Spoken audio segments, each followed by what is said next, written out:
Fairy godmother. I bet you she sounded beautiful. She was mic'd very poorly.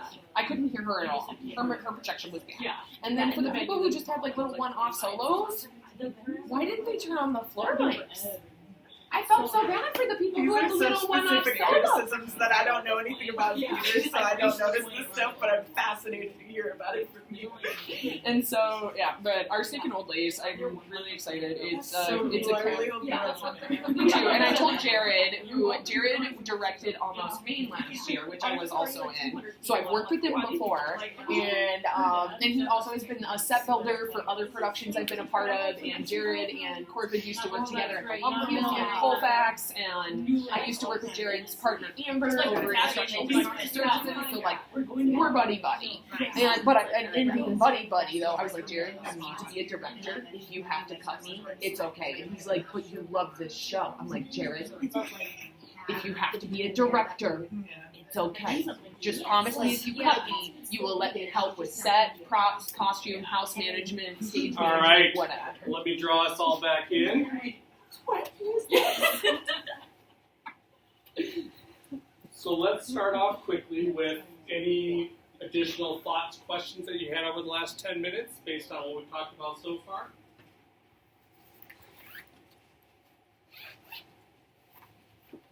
Oh, I'm gonna make it a little quiet. All right. Well, let's jump in then to the adolescent brain. As we saw, adolescence starts in biology, but it ends in culture. So there could be a lot of shifting that happens based on culture and where, what culture you're in, where things are moving in culture, and those types of pieces. One thing that I found really helpful, and you may disagree with me, this might not be who you want to be as a therapist. I've tended to find that a lot of my clients enjoy kind of the neurobiology brain stuff. That's why I love Siegel, because Siegel makes it pretty simplified, easy, kind of almost fun ways to take a look at it and understand it. But when you try to talk psychologically to people, and I would do the same thing, like, how do we know that? It's a lot easier to question. People use the term like, oh, that's just a bunch of psychobabble, stuff like that. So I've really found it helpful for a lot of clients to say, hey, let me share with you a little bit about brain science, everything that we've learned here in the last 25 years about how this biology kind of works, what's going on here. And so it's kind of a nice thing to sit on. So let's talk a little bit about the adolescent brain and what's going on in the adolescent brain that may be different from, or first of all, similar from, and then different from the child or the adult brain. So, starting with our very first part, what's a neuron? An electric thingy. That's a neuron. Okay? We have all of these neurons in our brain. Actually, 100 billion neurons are in each one of your brains. How do you know that? Except for one of you. Yeah. They know That's what my program director always said. You throw that in the class all the time. We love that. All right. So you have 100 billion neurons, and every single neuron has 10,000 connectors that come off of it that want to connect with a neuron. Right. So Finch, do the math. No. I like you, Brian. That's basically an infinite number of possible connections. Okay? So we want to start with that as our framework. So we have all of these neurons in the brain. It's going back and forth. That's okay. All right.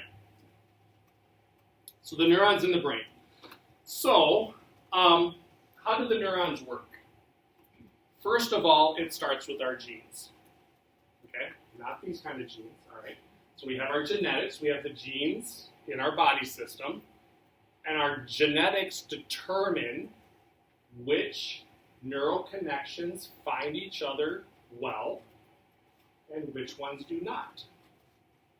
Do all of us have the same skill sets? Nope. No. All right? I ran out of math classes in college or in high school because that was my natural brain sign. Didn't mean to pick it. You seem to love that. It's Yeah. okay. I feel I'm happy with that. But now I'm not even in a math field, and I'm happy to not be in a math field. I was just naturally good at it. Those neurons in my brain naturally found each other. Now, English, on the other hand, was not my forte, nor my entire school's forte. So maybe we can blame the school on that one. We were all horrible at that. So the things that you do well, the things that you do naturally, it starts out with your genetics. That those neurons in your brain just naturally find each other and connect. And the things that you're just not as great at, not because there's anything wrong with you, it's just all the neurons can't connect to all the other neurons. So that's why we have our strengths and weaknesses.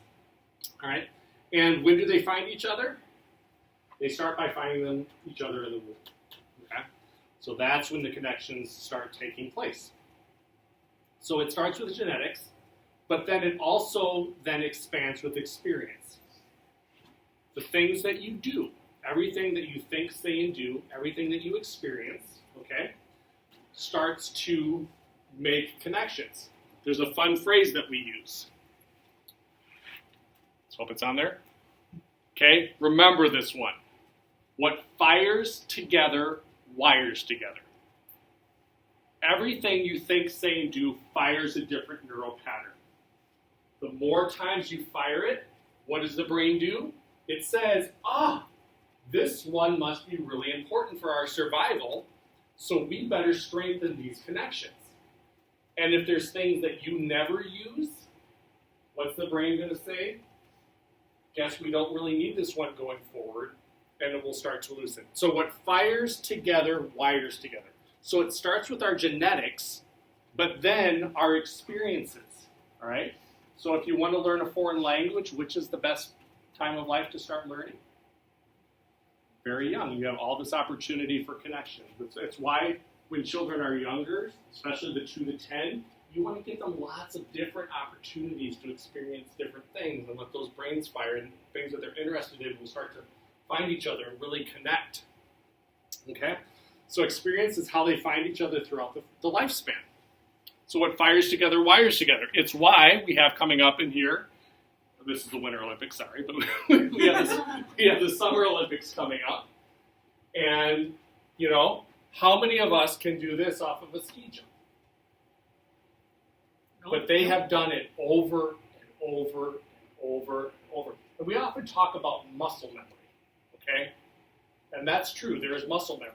But the real catch to this is they are firing those neural systems. So Olympic athletes can do what they do because they have so strengthened the neural connections with whatever activity.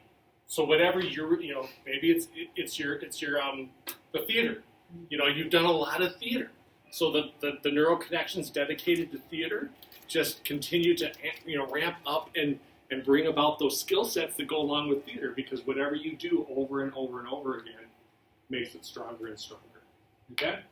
So, what fires together, wires together. So that's the starting place, is we start with our neurons. Genetics, life experiences, and then whatever you really go after eventually will become your strongest areas, though there's always a ceiling. I'm only going to ever be so good at basketball because I have a genetic ceiling, I think, for certain things like that. And plus I never play anymore. All right. And we've already looked at this. I gave this one away in class because I had you do it up. I had you put it by your head, right? And say you're all looking ridiculous. I love doing that with parents. All right. So we've already done this, but it usually helps to see something a second or third time, right? So I know this is a little redundant, but I want to remind you of Siegel's hand model of the brain. All right. I use this all the time. A lot of the therapists who train under me and want to work with adolescents, this kind of becomes a staple. So the brain hand model that Siegel introduces. So basically we have, this would be like our spinal cord. The palm is our brain stem right back here. Roll the thumb over. If I had another thumb, I'd use it. Bring it over. This is the limbic system, the middle part of the brain in here. And then roll the fingers down. You have the cortex and the prefrontal cortex here. All right? So let's see. Yeah, there we go. Okay, we do have all this in here. All right, so the brain stem is down here, so you can see things. Uh-oh. Oh, that's right, sorry. we broke it down more in detail. So let's start with that brain stem, okay? And then we'll bring back the hand model thing again. So looking at our hand model, we're going to look down here at the brain stem, and what does this do? All right? It does a handful of things that are all automatic. You don't think about anything that you do down here. And this is the first things that develop in the womb, okay? How many of you are thinking about breathing right now? Making sure that you're taking your next breath. Now you are, now that I said it. But before that, were you breathing? But you weren't thinking about it. Your brain stem was taking care of that. It regulates our breathing. It's the reason your heart is beating, okay? It regulates your awake and your sleep cycles. Okay, circadian rhythms. It tells you when to be awake and when to be asleep. Okay, so mine's broken. My favorite here. All right, most of us have heard about the fight or flight. All right, so when our body senses a danger, we go into fight or flight. Part of that is in the brainstem. Part of that is also in the limbic system. All right, but starting in the brainstem, we have fight and flight. But there's actually two more, and then I'm going to add a fifth. So we have fight. So some people have, what's the video thing? America's Funniest Home Videos? Yeah. The one, I think it's a Halloween.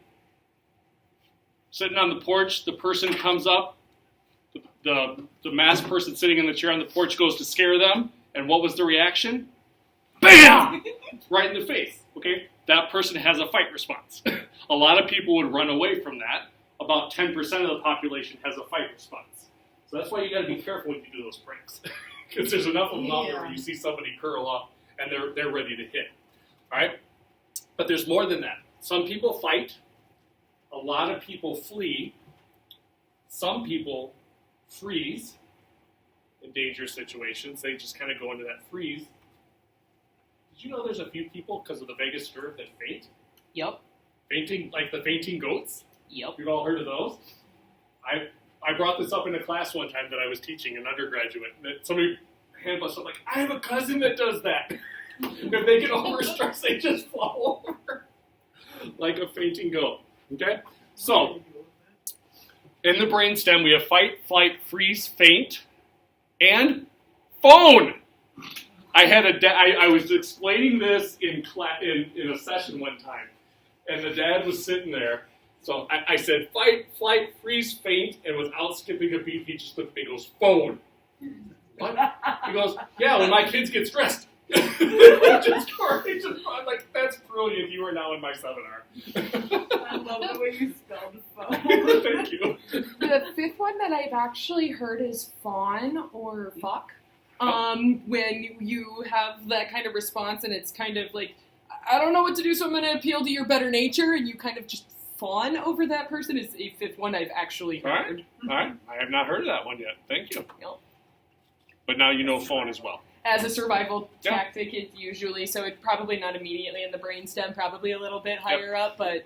So whenever you do any of these things, like with identity development, which I study a lot of people say there's like 21 different stages of identity development. Good. And my main person says, yeah, but they basically all boil down to 3, and I like to keep it simple. 21, nobody can remember 21, so I'm going to give you the top 3, which I've said in class before. Who am I? What do I control? Where do I fit? You could break that down into 21 different little subcategories, but the person who does that just says, let's just work with 3 because those are really the 3 basics. So we could probably come up with a lot of different ones. These are the classic ones that have been around, other than phone. That's new. All right. So what else do we have to say about the brainstem? Oh, yeah. So now I'd like to do a little exercise with us. Okay? So what I'd like you to do, you can close your eyes, you can leave them open. It's fine either way, that doesn't matter to me. And I'd like to share 2 words with you. Okay? We'll do them back to back. And I would just like you to take a moment, and I'd like you to notice how they feel in your body. see if you can come up with language to describe how they feel in your body. Yes. Yes. Yes. Yes. Yes.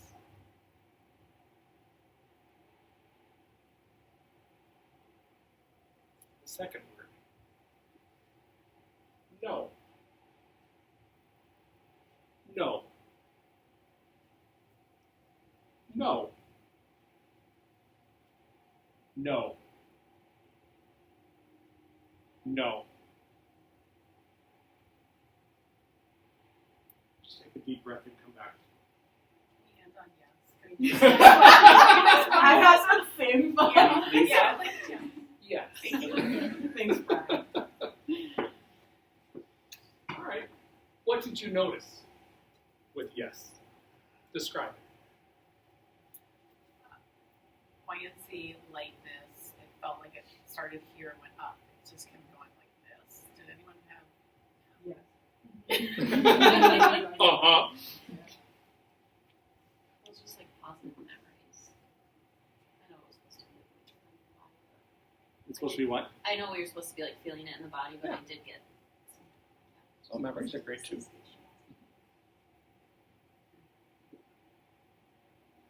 Others words you'd use to describe? I was focused on the tone of the words you were saying more than the voice. So Okay. I think that I know something last year. Uh-huh. How about no? How did that make you feel? I won't lie. Hearing no from you felt better than yes. Your yes, I don't know what it was vocally for me. Your yes, it was so anxious. It felt anxious for me, and then like you saying no, I was like, dope. This is There comfortable. are always a few people in the room anytime I do this that, No feels better. or just they don't trust a yes. Yeah. Because we've had experiences in our lives that teach us I don't trust yeses. Yep, the yes was just kind of anxious for me, but like the no, I was like, oh, comfortable. I can sit in this. Especially I'm somebody where I can't always trust people's yes until they've told me no first. Mm. Because how do I know that you're actually saying yes to me if you don't have the capacity to tell me no? Especially as somebody who often gets written off as big, intimidating, scary, whatever. I want people to tell me no because then I can trust your yes. So I was very comfortable in sitting with the no. I am, especially as a low context person, no's a complete sentence. I'm good with no. All right. I did not have that feeling. I felt a little bit of anxiety come up to it. I could feel like my heart beating a little bit faster. It just felt more tense in my body too. I don't associate you with so it was hard for me. Did you have a body reaction at all though? I don't know. I really don't know. Okay. I think when I heard you, like, you were more firm, like, because even when you're saying no at first, there was still like a No. like again with the tone thing, yeah. So then when you like hit me with like the no, I thought about my dog. I thought about my dog. I was like, I need to stop saying no to her. No, so I don't know. My brain was all over the place. But yep. Did you feel too? Tense with the no. Yeah. Very tense. And with the yes, I didn't get like a body feeling, but I felt like emotionally more happy. So you're the opposite. You associate with no. No. No. I just No. No. like past memories. Yeah. Like kind of like what you said, like memories associated with it. What if you blend the happy comfort from knowing? No. No, don't do that. No. How does that land? Yeah, there could be different ways to play with this one. What's interesting, I did this one time. One time they asked me to do a mini version of this. I had to do it half an hour. So obviously I had to cut stuff out. Oh, boy. I did how it could back you to do back. something? And I had a guidance counselor who I knew sat in on both of mine. And when I did this the first time, he had the positive and negative reaction. So he goes, well, I know it's coming this time. So I'm going to sit there and not feel that way. Yet, I I did the same thing, and he came up to me afterwards. He said, "Oh, I was trying not to respond that way, but my body still responded how it did the first time when you did it again, even though I knew what was coming." Okay, so this is just kind of a representation of, like, actually Siegel wrote a whole nother book on parenting called Yes Parenting. Now, Siegel doesn't believe that you say yes to your kids for everything, but he teaches a way, because he talks about how often how we parent children or even work with each other, we can come with a negative no mentality all the time and develop that. I know that that would feel good to you because that gives you context. So for everybody it can be different. But with yes parenting, it's what you're doing is you're seeing the need. I see the need there, so I want to say yes to that, and we're going to look for a way to maybe accomplish that. Yet I'm still not going to be able to let you do the thing that you want to do right now. But I see what the need is, and that's important to me. Do you notice the difference there? Mm-hmm. I'm saying no to what it is, but I'm saying yes to the need behind it. I'm saying yes to you being seen as a person, and I want good things for you. And so it's a different way to approach parenting, kind of the typical, no, we don't have time for that. No, you can't do that. No, no, no, no, no, no, no. So because, and what I told we're jumping up the brain a little bit. Basically, what I'm doing in this situation is I'm reaching into the center part of your brain and I'm pinching your amygdala. And for most of you, you don't have the capacity to stop me from doing it. I can tones of voices, the words that I choose, depending on what your context is. So for you, I just have to reverse it. Yeah. Yes. Yes. Yeah, like it's a little bit better because it's just the attitude. Yeah. Yep. But I we can reach into each other's brains and actually kind of pinch each other's amygdala. It's kind of like, my middle child. One of my middle children who went around and kind of poked at everybody. That child knew how to, kind of hit that spot. All right. So what this does, what's down in here is the ability to have reactive and receptive states. So my no's we're activating a reactive state. When I say no to you, you want to put in your heels and push back on me probably, for a lot of you. Whereas more of a yes statement that makes you feel lighter, you're probably going to be more receptive. So whatever your language is, if I learn your language, I can use language that you find more receptive, or I can find language that is going to cause you to be more reactive to me. Now, this is important with young people, because what do we know about the part of the brain that's fight or flight? If a brain is in threat, what can't we do? Reason. You can't reason. You can't learn. You can't communicate well. So, and Siegel uses the concept that we flip our lids. And I'm trying to think of, sorry, it has been a while since I've done this, so it's not. You're good, Brian. You got this. I want to make sure I get through everything. And maybe I don't talk as much. So did I did the flipping the lid with you that one time, right? Yep. So basically, when we are activating this area, both the brainstem and the limbic system, which has the fight or flight, and you have learning is up in here, logic is up in here. When that flips, when you go into fight or flight, your brain says, we don't need any of that stuff right now. We've got to protect ourselves. All we need is strong muscles, strong lungs to be able to fight or run or whatever it is we need to do. So we don't need any of this. So all of this shuts down. And so, that's why like campaigns against bullying are so important. Because if you're being bullied in school, or maybe food insecurity at home, anything that is causing your body to go into a chronic fight or flight situation, you're going to come into school or any other situation, and your capacity to learn well, your capacity to communicate is not going to be there. And you're going to revert to probably what is the school sees as behavioral issues. And then they're going to want to discipline you and punish you to try to get you on the right track, which what does discipline and punishment tend to do? Reinforce negative behaviors. Or the Reinforce- negative response. Yep, exactly. All right. So that's why Siegel has this concept of parenting from a yes state, but with structure and discipline. So again, it's not that you say yes to your child for everything, but you parent from a yes state with structure and discipline. All right. So that's any questions on the brainstem? It's all building on each other. How many people are totally confused now? Tracking with me?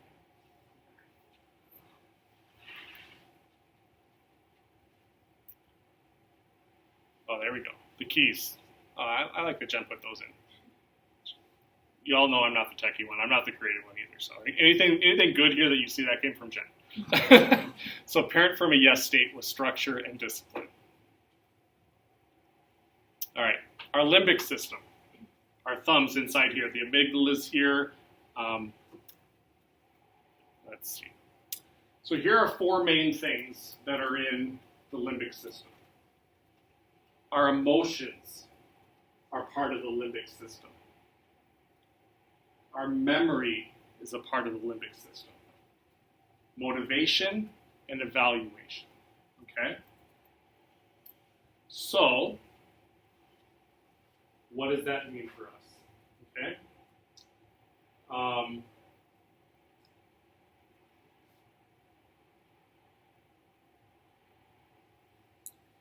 Emotion and memory. How many of you have ever heard a song from your earlier part of life that does bring that happy place? All right, and that's an emotional response. You're not sitting there having a cortex thoughtful like that's awesome. You know, it's more of an emotional thing. So you hear music, you hear like spend time with you. I think back to high school. There's a lot of crap in high school, but I have a few memories, and like one of them related to band, and I can picture and hear a certain song being played, and it just takes me back to this place that just, with all of high school, I'm just like, yeah, I never want to go back to that again. I'm like, oh, wasn't high school amazing? Because it channeled into that positive memory that was there. So emotion and memory often go together. Okay. We often think about memory as like a file cabinet that you just put stuff in. Do you know what you mostly remember? The things in your life that have the most positive or negative feelings that went with them. So we all think we have these rock solid memories. Do you know your memories continue to shift? You constantly change the narrative on your memory. Our memories are actually very untrustworthy. The longer things get away from stuff, we think we have this narrative like, oh yeah, remember this? Well, you've created a storyline that creates a memory about it. But what we mostly remember, now there are those people who go on Jeopardy and they just, or they just know facts upon facts upon facts. But most of our memories are things that are tied into our emotion. Then we also have motivation and evaluation. Motivation says, should I bother? All right. Should I even bother doing this? Now, evaluation is slightly different. Your evaluation, and this is all automatic. All these things in your brain, your emotions, are automatic. Your memories, automatic. Your motivation, if people get in head, why don't you be more motivated? Guess what? It comes from the automatic part of the brain. And evaluation, your brain naturally evaluates, do I consider this thing good or bad? And do I want to give my attention to it? If your brain says it's bad, and I don't want to give it any attention, how easy is it going to be to activate the motivation system to try to bother with this thing? Probably not very well, okay? But here's another thing. Evaluation. What you consider good and you pay attention to promotes the most growth in your brain. Here's one of the things that I've said the most in school when I've done the seminar in schools. How often, when a student is not doing well academically, what happens to them typically? When they're not doing well in school, Yeah, academically. they shut down, get Mhm. exploited, How do they tend to get punished? Grounded, like stuff taken away from them. Grounded, stuff taken away. From the school. You're failing a class. You will not be able to participate in this extracurricular activity that you love. Okay, because we want you to buckle down and find your motivation to learn to value what we're asking you to do. We're learning here. Your brain says, "I don't value that." We just want you to buckle down and do this, and we're going to take away everything that you love. Classic, they take their phone away, but they take their activities away, everything that they would enjoy. You're going to stay home, you're going to study. I have a student that Melissa and I have been working with. She's struggling in math. So once, I think I mentioned this already, they gave her 3 math things in a day, trying to get her back on track. Guess when the family had to bring her in to see me? In the middle of that, because things were going completely off the rails. We talked, as I learned about this young person, we talked a lot about how she's just, she has wonderful, she's amazing in the play that she's in. She has all these amazing strengths, but, math is not her strong point. But they were taking away the things that she loved and making her do more of the things that she hated, and it created all of these behavioral challenges and issues. But we hit another semester, and I think the parents talked to the school after we talked about it. Then she ended up with only 1 math thing that she had to do. Immediately things started to turn around. Because she was getting physically sick and couldn't go to school.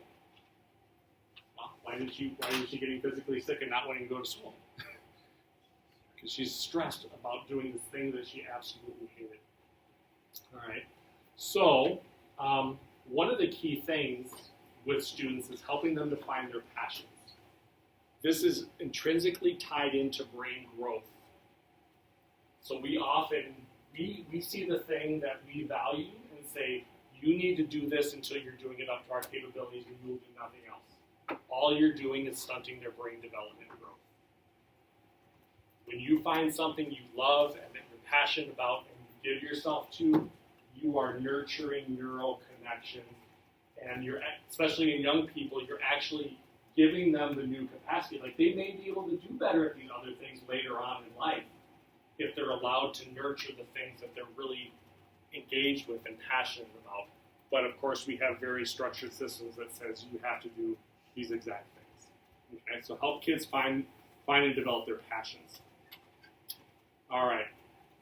The last thing. So emotion and memory, motivation, evaluation, are all part of the limbic system. The other thing, we've talked a bit about this, is our attachment systems are in our limbic system. Okay? How many people watched the movie Finding Nemo? Did you love it? It was okay. Complete lie. All right? Fish would never have an attachment to another fish like that. Why? Because they don't have a limbic system. I wasn't expecting Finding Nemo discourse. So if that's your favorite movie, I'm sorry, I just ruined that for you. So your kids Yeah.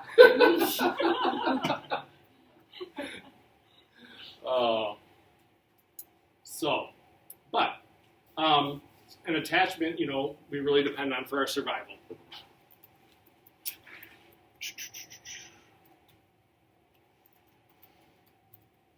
you say the amygdala is in the limbic? Yes. And is what else?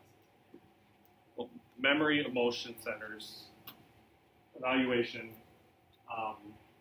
motivation, the limbic system, which is fight or flight, but also connect that and the brainstem. So I just talked about all the fight or flight and the brainstem. Yeah, but the amygdala is also in there. As well as, so you know how the emotion systems are there? You want to work with clients with depression? What's one of the greatest things you can encourage them to do? Find their passions. Find their passions is one. Get out into the sunlight. Do you know why? Vitamin D. Yes, and we have rods and cones in our eyes that take in things, and that's what we tend to learn about in school. Sunlight also connects with a pathway that shoots down into our limbic system of our brain, where our emotional centers are, and help regulate our emotional well-being. So the light that we take in through our eyes has a pathway that goes from our eyes down to our limbic system that connects with the emotional centers that are part of the limbic system and helps us regulate our emotional systems. Okay? And when I say light, I mean sunlight. These don't compare to sunlight. You can sit inside and sit under these all day long. These don't have luxes to them, which is the measurement of the sun. Okay? So getting sunlight has a high capacity to help us regulate our emotional states. But, where did humanity mostly develop? Outside. You know, it's only in recent history that we find ourselves indoors so much. And that's just, you know, one of those little interesting facts about things like depression and anxiety. They've actually done studies on university campuses where universities that have walkway systems between buildings and the students, like University of Minnesota Duluth, I took my daughter to visit there when she was looking at schools. You can go everywhere indoor in a tunnel system. But they did studies that people who would go from class to class and everything through those tunnel systems showed much higher levels of anxiety and depression as students who, even during the winter time, would walk outside from class to class with the sun. What if the cold really, really, really, really makes me mad and I don't want to go? Is that going to be the same study? I really don't like winter. Period. So the sound of the tunnel Picked an sounds interesting boring. Yeah. You think it would be the same outcome? Really? Like, Getting the in sunlight. like this scenario? Even? Well, you can get a sun lamp. Well, yeah, I'm just saying, like, if you're a person like me who's like passionately detests being outside and walking. Do you think the study would be the same with sunlight just because that is how we function? I don't have my PhD. Another one.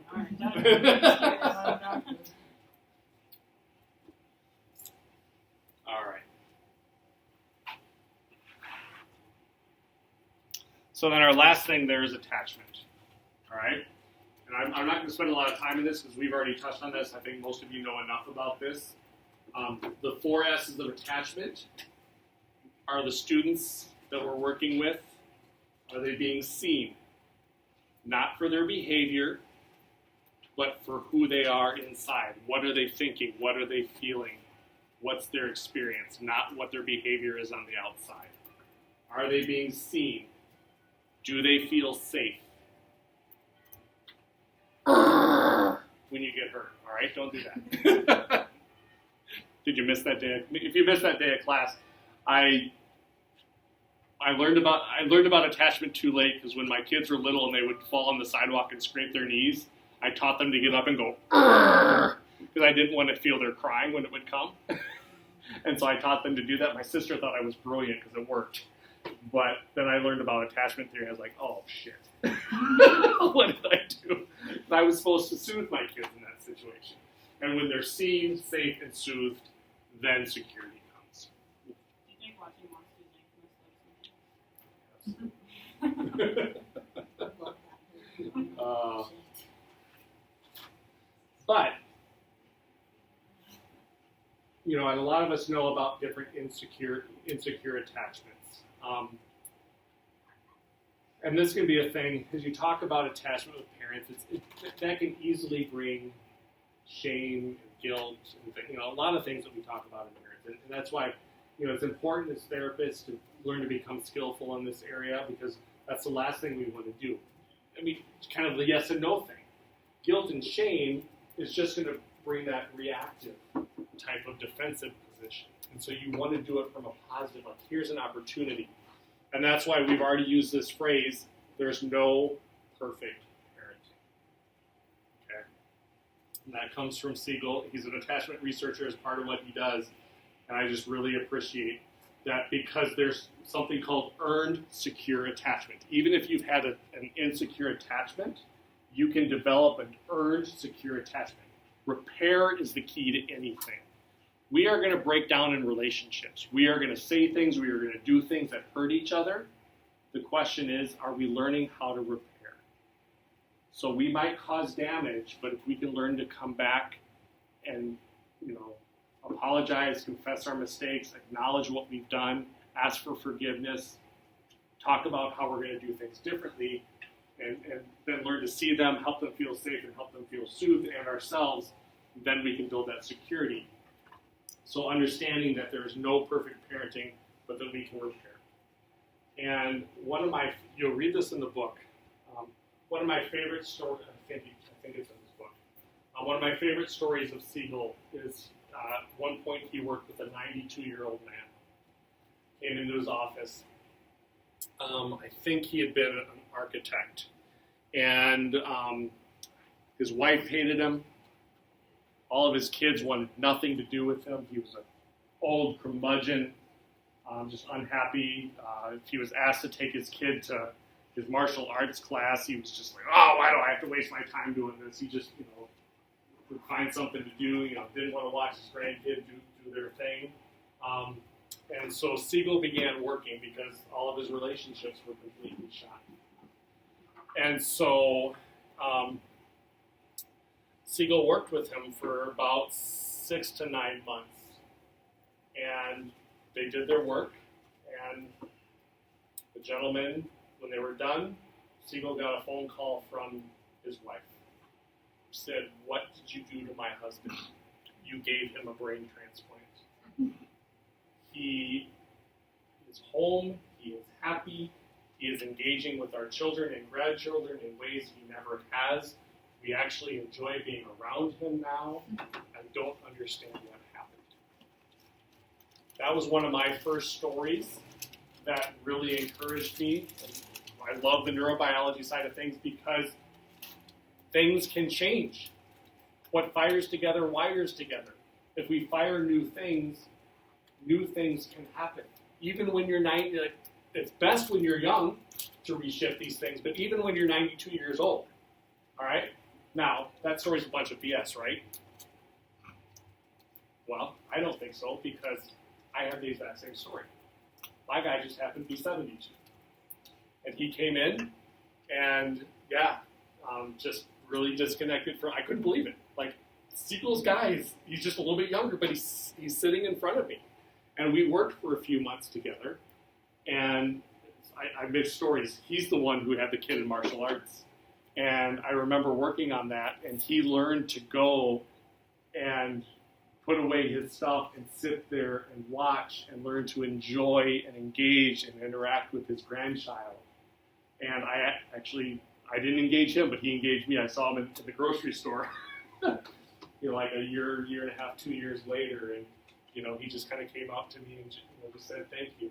Things have really been different at home with my family, since our time being together." So I was like, holy crap. This stuff, So Siegel had his story, but I had my own story. So now all of you go find your story. So no such thing as perfect parenting. So that's the limbic system, okay? We're going to get through this. So any questions about brainstem and the limbic system? We're about to try to put all this together. Let's take our final 10 minutes. Let's come back a quarter after. And we'll get through this. Question or statement? Yeah. I said, is that a question or a statement? We'll get through this. Well, no, it's a statement.